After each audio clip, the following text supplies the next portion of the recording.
नमस्कार दर्शक बंधु आपण को आम चैनल को स्वागत। आपणकर जदि कन्या राशि होइथाए तेबे यही भिडीओटी आपण मानक पई बहुत अधिक गुरुत्वपूर्ण रही। कारण यही भिडीओ रे आमे आलोचना करिबा आपणकर यही नवेम्बर मास 13 तारिख परठारु आपणक जीवन रे कोन घटित हेबाकू जाउछि। कारण 13 नवेम्बर परठारु हेबाकू जाउछि ग्रहमानक गोचर रे एक महापरिवर्तन एवं सही परिवर्तन आपणक जीवन रे किभଳି प्रभाव पकाइबो एही भिडियो रे विस्तृत भाव रे आलोचना करिबा। देखंतु दर्शक बंधु यही नवेम्बर मासर राशिफलटी अन्य मासगुड़िक राशिफल परी सामान्य राशिफल नुहे।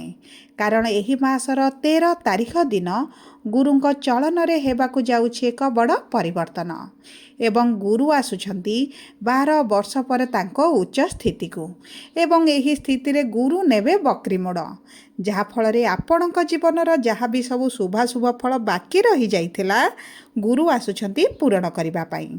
किंतु सर्वप्रथमे जानि रखिबा आवश्यक जे गुरु आपणक राशि केउ गृह रे बक्री हेबे एवं बुध सूर्य शुक्रंकर जो राशि परिवर्तन हेबो केउ गृह रे हेबो एवं कौन शुभाशुभ फल आपण को प्रदान करिवे एही छोट भिडियो रे विस्तृत भाव रे आलोचना करिबा।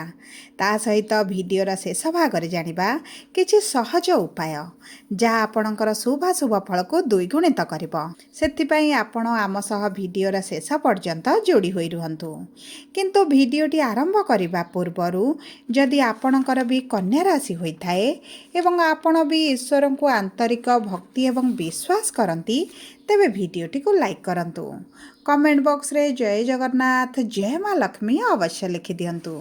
ता सहित आम सह जोगाजोग करिबा पई भिडियोर मध्य भाग रे एक व्हाट्सएप नंबर टिए दिया जाइछि जो नंबर साहाय्य रे आपण आम सह जोगाजोग करी निजर नूतन कुंडली प्रस्तुत करि परिबे कुंडली विश्लेषण कराई परिबे किंबा आपणकर चाकरी विवाह व्यवसाय प्रेम संपर्क शिक्षा स्वास्थ्य को नहीं किछि समस्या रहिछि ताहार सहजरे एवं स्वल्प मूल्य रे समाधान करि परिबे। सेति पई आपण आम सह भिडियोर शेष पर्यंत जोड़ी होई रुहंतु एवं व्हाट्सएप नंबर माध्यम रे आम सह जोगाजोग करंतु। ता सहित जदि आपण आपणकर पर्सनल वार्षिक राशि फल जानिबा पई चाहुछंती आपणकर राशि लग्न नक्षत्र अनुଯାयी एही 2026 आपणक पई किभଳି रहइबो जानिबा पई चाहुछंती तेबे मध्य आपण आम सह व्हाट्सएप नंबर रे जोगाजोग करंतु एवं स्वल्प मूल्य रे आपणकर वार्षिक राशि फल आपण जानि परिबे। एबे आसंतु कार्यक्रमटी को आगो को बढ़ाइबा।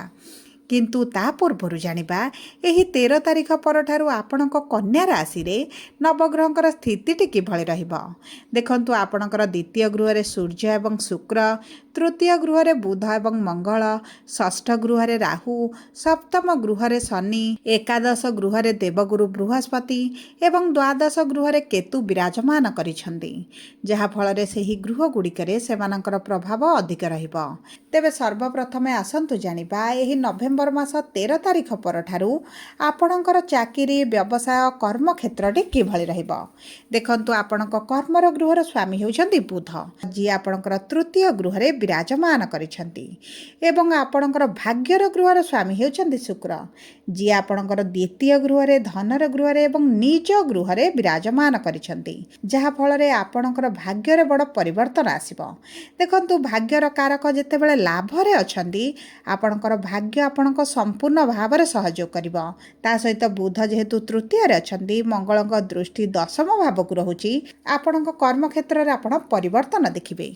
आपण जदि चाकरी रा संधान रे थिले किंबा नूतन व्यवसाय आरंभ करिबा पई चाहुथिले तेबे आपणक पई बहुत अधिक भल समय रहिची। किंतु आपणक सूर्य जेहेतु द्वितीय गृह रे अछंती 16 नवेम्बर पर आपणकर तृतीय गृह को आसीबे आपणक बाणी रे एतेटा परिवर्तन आसीबो जे आपण कथा कहि मध्ये आपणकर कार्य को आपण हासिल करि नेबे। ता सहित दर्शक बंधु जदि आपण नूतन चाकरी पई चेष्टा करंती तेबे मध्ये आपणको चाकरी रे तेबे मध्ये आपणको मन पसंदर चाकरी मिलिबार बहुत अधिक संभावना अछि। ଆପଣଙ୍କର ଯଦି କୋର୍ଟ କଚେରୀରେ ଆପଣ ଫସି ରହିଛନ୍ତି, ଆପଣଙ୍କର ଚାକିରିକି ନେଇ ହେଉ, ଆପଣଙ୍କ ବ୍ୟବସାୟକୁ ନେଇ ହେଉ, ମିଥ୍ୟା ଅଭିଯୋଗରେ ଆପଣଙ୍କୁ ଫସି ଯାଇଛନ୍ତି, ସେଥିରେ ମଧ୍ୟ ଆପଣ ବାହାରକୁ ଆସିବେ। ସବୁଠାରୁ ବଡ଼ କଥା ହେଲା ଗୁରୁ ଯେହେତୁ ଆପଣଙ୍କର ଲାଭର ଗୃହରେ ଅଛନ୍ତି, ଆପଣଙ୍କର ଚାକିରିରେ ପ୍ରମୋସନ୍ ହୋଇପାରେ, ଦରମା ବୃଦ୍ଧି ହୋଇପାରେ କିମ୍ବା ଉଚ୍ଚ ଅଧିକାରୀଙ୍କ ସହଯୋଗରେ ଆପଣଙ୍କର କିଛି ନା କିଛି ଶୁଭ ପରିବର୍ତ୍ତନ ଆପଣ ଦେଖିବେ। ଆପଣଙ୍କ ବ୍ୟବସାୟରେ ଆପଣ ପ୍ରଫିଟ୍ ନିଶ୍ଚିତ ଭାବରେ ପାଇବେ। ପୂର୍ବରୁ ଆପଣଙ୍କର ଯେଉଁ ଲସ୍ ଥିଲା ଭଳି ଅନୁଭବ କରୁଥିଲେ, ବିଶେଷ ଭାବରେ ଆପଣଙ୍କ ପାର୍ଟନରସିପ୍ ବିଜନେସ୍ରେ ଆପଣ ଯେଉଁ ଲସ୍ ଦେଖୁଥିଲେ, ଆପଣଙ୍କର ବିଜନେସ୍ରେ ବେପାରରେ ମାନ୍ଦା ପରିସ୍ଥିତି ଚାଲିଥିଲା, ଆପଣଙ୍କ ଅର୍ଥ ବୁଡ଼ିଗଲା ଭଳି ଲାଗୁଥିଲା, କାରଣ ଶନି ଆପଣଙ୍କର ବ୍ୟବସାୟର ଗୃହରେ ବିରାଜମାନ କରି କାର୍ଯ୍ୟରେ ଯେଉଁ ସବୁ ବାଧା ବିଘ୍ନ ସୃଷ୍ଟି କରୁଥିଲେ, ସେଥିରେ ବଡ଼ ପରିବର୍ତ୍ତନ ଆସିବ। କାରଣ ଗୁରୁ ଆପଣଙ୍କର ନବମ ଦୃଷ୍ଟି ଦେବେ ଶନିଙ୍କ ଉପରେ। ତେଣୁକରି ଶନିଙ୍କର କ୍ରୂର ପ୍ରଭାବ ଆପଣଙ୍କ ଉପରେ ବହୁତ ମାତ୍ରାରେ କମିଯିବ। ତା ସହିତ ଆପଣ ଯଦି ଗଭର୍ଣ୍ଣମେଣ୍ଟ ଚାକିରି କରିଛନ୍ତି, ଆପଣଙ୍କ ଗଭର୍ଣ୍ଣମେଣ୍ଟ ଚାକିରିରେ ମଧ୍ୟ ଆପଣଙ୍କୁ ପ୍ରମୋସନ୍ ମିଳିପାରେ। କିଛିଟା ତ ଶୁଭ ପରିବର୍ତ୍ତନ ଆପଣ ଯାହା ଚାହୁଁଛନ୍ତି ଆପଣଙ୍କୁ ତାହା ପ୍ରାପ୍ତି ହୋଇଯିବ। ତା ସହିତ ଯଦି ଆପଣ ସରକାରୀ ଚାକିରି ପାଇଁ ପରୀକ୍ଷା ଦେଉଛନ୍ତି, ଇଣ୍ଟରଭ୍ୟୁ ଦେଉଛନ୍ତି, ଏଣ୍ଟ୍ରାନ୍ସ ଦେଉଛନ୍ତି, ତାହା ମଧ୍ୟ ଆପଣଙ୍କ ପାଇଁ ବହୁତ ଭଲ ସୁଯୋଗ ଆଣୁଛି। ସରକାରୀ ଚାକିରିର ଯୋଗ ଯଦି ଆପଣଙ୍କ କୁଣ୍ଡଳୀରେ ଥିବ, ତେବେ ନିଶ୍ଚିତ ଭାବରେ ଆପଣଙ୍କର ସରକାରୀ ଚାକିରି ହୋଇଯିବ। ଯଦି ଆମେ ଦେଖିବା ଆପଣଙ୍କର ଆର୍ଥିକ ସ୍ଥିତିକୁ, ତେବେ ଦେଖନ୍ତୁ ଏହି ନଭେମ୍ବର ମାସ 13 ତାରିଖ ପରଠାରୁ 16 ତାରିଖରେ ସୂର୍ଯ୍ୟ ଯେତେବେଳେ ଆପଣଙ୍କର ତୃତୀୟ ଗୃହକୁ ଯିବେ ଏବଂ ଶୁକ୍ର କେବଳ ଆପଣଙ୍କ ନିଜ ରାଶିରେ ରହିବେ, ଆପଣଙ୍କର ଅର୍ଥ ଯେଉଁଠି ଫସି ରହିଥିଲା ତାହା ଆପଣଙ୍କୁ ମିଳିବାର ବହୁତ ଅଧିକ ସମ୍ଭାବନାଟି ବଢ଼ିଯିବ। ଆପଣଙ୍କ ପ୍ରିୟଜନ ହୁଅନ୍ତୁ, ବନ୍ଧୁବାନ୍ଧବ ହୁଅନ୍ତୁ, ପରିବାର ବର୍ଗ ହୁଅନ୍ତୁ, ସରକାରୀ ସ୍ତରରେ ହେଉ, ଆପଣଙ୍କ ପିଏଫ୍ ପଇସା ହେଉ, ଆପଣଙ୍କର ଯେକୌଣସି ଜାଗାରେ ଯଦି ଫସି ରହିଛି, ଆପଣଙ୍କୁ ପ୍ରାପ୍ତ ହେବାର ବହୁତ ଅଧିକ ସମ୍ଭାବନା ଅଛି। ତା ସହିତ ଯଦି ଆପଣଙ୍କର କରଜ, ଲୋନ୍, ଋଣ ବଢ଼ିଗଲାଣି ଏବଂ ଆପଣ ସେହି ଚକ୍ରବ୍ୟୁହରେ ଫସି ଯାଇଛନ୍ତି, କିଭଳି ବାହାରିବେ, କିଭଳି ଏହି ପରିସ୍ଥିତିରେ ସୁଧାର ଆସିବ ଏବଂ କେବେ ଆସିବ ବୋଲି ଆପଣ ଚିନ୍ତିତରେ ରହିଛନ୍ତି, ତେବେ ସେହି କ୍ଷେତ୍ରରେ ଆପଣଙ୍କ ବହୁତ ବଡ଼ ପରିବର୍ତ୍ତନ ଆସିବ। ଆପଣଙ୍କର କରଜ ଶୁଝିବା ପାଇଁ ଆପଣ ସକ୍ଷମ ହୋଇଯିବେ। କୌଣସି ନା କୌଣସି ସୂତ୍ରରୁ ଆପଣଙ୍କୁ ନିହାତି ଭାବରେ ଅର୍ଥ ପ୍ରାପ୍ତି ହେବ। ଏବଂ ଦେଖନ୍ତୁ, ଆପଣଙ୍କର ଯଦି ଶତ୍ରୁ ବୃଦ୍ଧି ହୋଇଥିଲେ, ଆପଣଙ୍କର କରଜ ଲୋନ୍ ବଢ଼ିବା କାରଣରୁ, କାରଣ ଷଷ୍ଠ ଗୃହରେ ଯେହେତୁ ରାହୁ ଅଛନ୍ତି, ଆପଣଙ୍କର ଯେଉଁ ଶତ୍ରୁ ବୃଦ୍ଧି ହୋଇଥିଲେ ତାହା ଆପଣ ଚାଲାକି କରି ନିଶ୍ଚିତ ଭାବରେ ଶତ୍ରୁଙ୍କୁ ନାଶ କରିବେ। ଆପଣ କଳ ବଳ କୌଶଳରେ ଦେଖିବେ, ଆପଣଙ୍କର କର୍ମକ୍ଷେତ୍ରରେ ହେଉ, ପରିବାର ବର୍ଗରେ ହୁଅନ୍ତୁ, ସାହି ପଡ଼ିଶାରେ ହୁଅନ୍ତୁ, ପଡ଼ୋଶୀମାନେ ହୁଅନ୍ତୁ, ଯେକୌଣସି କ୍ଷେତ୍ରରେ ଆପଣଙ୍କୁ ଶତ୍ରୁ ବଢ଼ିଲା ଭଳି ଅନୁଭବ ହେଉଥିଲା, ସେହି କ୍ଷେତ୍ରରେ ଆପଣଙ୍କ ଶତ୍ରୁମାନେ ପରାଜିତ ହେବେ। ଯଦି ଆମେ ଦେଖିବା ଆପଣଙ୍କର ବିବାହର ଯୋଗକୁ, ବୈବାହିକ ସମ୍ପର୍କକୁ, ତେବେ ସପ୍ତମ ଗୃହରେ ଶନି ବିରାଜମାନ ହୋଇଛନ୍ତି, କିନ୍ତୁ ସପ୍ତମ ଗୃହର ସ୍ୱାମୀ ଏକାଦଶ ଗୃହରେ ବିରାଜମାନ ହୋଇଛନ୍ତି। ଶୁଭ କାର୍ଯ୍ୟର କାରକ ଗ୍ରହ ହେଉଛନ୍ତି ଗୁରୁ। ତେଣୁକରି ଆପଣଙ୍କ ବିବାହରେ ଯଦି ବି ବିଳମ୍ବ ଦେଖୁଥିଲେ, ବିବାହ ପ୍ରସ୍ତାବ ଲାଗି ରହିଛି କିନ୍ତୁ ହୋଇପାରୁନଥିଲା, କିମ୍ବା ଆପଣଙ୍କର ବହୁତ ପ୍ରସ୍ତାବ ଆସୁଛି କିନ୍ତୁ ବିବାହ ପ୍ରସ୍ତାବ ଠିକ୍ ହୋଇପାରୁନି, ତେବେ ମଧ୍ୟ ଏହି କ୍ଷେତ୍ରରେ ଆପଣ ଶୁଭ ପରିବର୍ତ୍ତନ ଦେଖିବେ। ଆପଣଙ୍କର ବିବାହ ଠିକ୍ ହୋଇପାରେ କିମ୍ବା ଆପଣଙ୍କର ବିବାହ ମଧ୍ୟ ହୋଇପାରେ।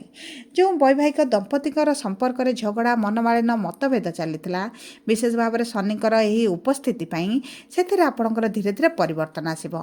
ଆପଣଙ୍କ ଜୀବନସାଥୀଙ୍କ କ୍ୟାରିୟରରେ ବହୁତ ଭଲ ପରିବର୍ତ୍ତନ ଆସିବ। ତାଙ୍କ ସ୍ୱାସ୍ଥ୍ୟରେ ଯଦି ପୂର୍ବରୁ ସମସ୍ୟା ଚାଲିଥିଲା, ତାହା ମଧ୍ୟ ଆପଣ ଧୀରେ ଧୀରେ ଉନ୍ନତି ଦେଖିବେ। ଏବଂ ଦେଖନ୍ତୁ, ଆପଣଙ୍କୁ ଏହି ସମୟ ମଧ୍ୟରେ କିଛିଟା ଗୁଡ୍ ନ୍ୟୁଜ୍ ମଧ୍ୟ ମିଳିପାରେ।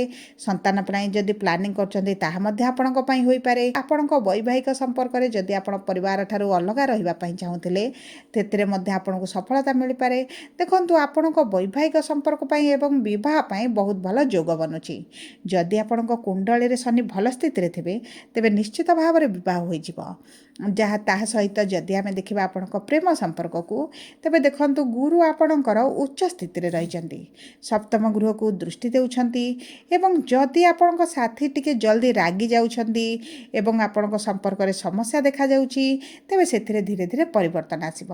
ଉଭୟଙ୍କ ମଧ୍ୟରେ ଯଦି ବ୍ରେକଅପ୍ ହେବା ଭଳି ପରିସ୍ଥିତି ଚାଲିଥିଲା ଏବଂ ଉଭୟ କଥାବାର୍ତ୍ତା ହେଉନଥିଲେ, ମନମାଳିନ୍ୟତା ବହୁତ ଅଧିକ ବଢ଼ିଯାଇଥିଲା, ସେଥିରେ ମଧ୍ୟ ଧୀରେ ଧୀରେ ପରିବର୍ତ୍ତନ ଆସିବ। କାରଣ ଆପଣଙ୍କ ମନ, ଆପଣଙ୍କ ସାଥୀଙ୍କ ମନ ଟିକେ ଚଞ୍ଚଳ ରହିପାରେ, ସେଥିପାଇଁ ଏହିଭଳି ଛୋଟ ବଡ଼ ସମସ୍ୟା ଆପଣ ଦେଖିପାରନ୍ତି।